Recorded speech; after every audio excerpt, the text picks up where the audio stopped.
রাধে রাধে। তো আমি একটা কথা বলার ছিল। আমি দেখো, রাধা রানী আমি খুবই ভক্ত, ঠিক আছে? তো যখনই বিপদ আপদ পড়বে তখন রাধা রাধার নাম জপ করো। আমিও জপ করি অবশ্যই মনে মনে, ঠিক আছে? এই সঙ্গে বলছি, খুবই সুন্দর জিনিস। তো আমার যে আমার বন্ধু বান্ধব ফোন করলে মানে বলে রাধে রাধে, আমিও বলি রাধে রাধে, খুবই সুন্দর।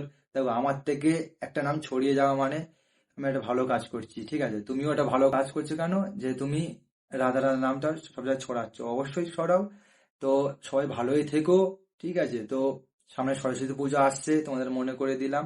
সামনে সরস্বতী পুজো আসছে 23 তারিখে। তো ভালোই তোমরা ঘোরো। কোনো পারো তো পুজোতে একটু পুষ্পাঞ্জলি দেবে, উপোস করে থাকবে। আমি তো করতে পারবো না, কারণ আমি বাইরেতে থাকি। তো আগে ছোটবেলায় খুবই করতাম, ঠিক আছে? খুবই ভালো লাগতো। তা আমি একটা কথা বলছি, তোমার মায়াপুরে অবশ্যই যাও, ঘুরে এসো, বৃন্দাবনতে অবশ্যই ঘুরে এসো। তো এটা তোমাদের বলার ছিল অবশ্যই। চলো, আমার নাম গৌরব। তো এটা আমি ভিডিও বানাচ্ছি অনেকদিন থেকে। ফেসবুকে আইডি আছে, গৌরব তান্ত্রিক ব্লগিং, ঠিক আছে? তো এটা তোমাদের বলার ছিল, ছোট্ট করে একটা ছোট ভাই ভেবে এটা তোমাকে, যে যে ভিডিও দেখছো অবশ্যই ফলো করে নিও। আরো খুবই সুন্দর সুন্দর তোমার জন্য ভিডিও নিয়ে আসবো। চলো, দেখা হচ্ছে নেক্সট ভিডিওতে। বলো আমার সাথে রাধে রাধে।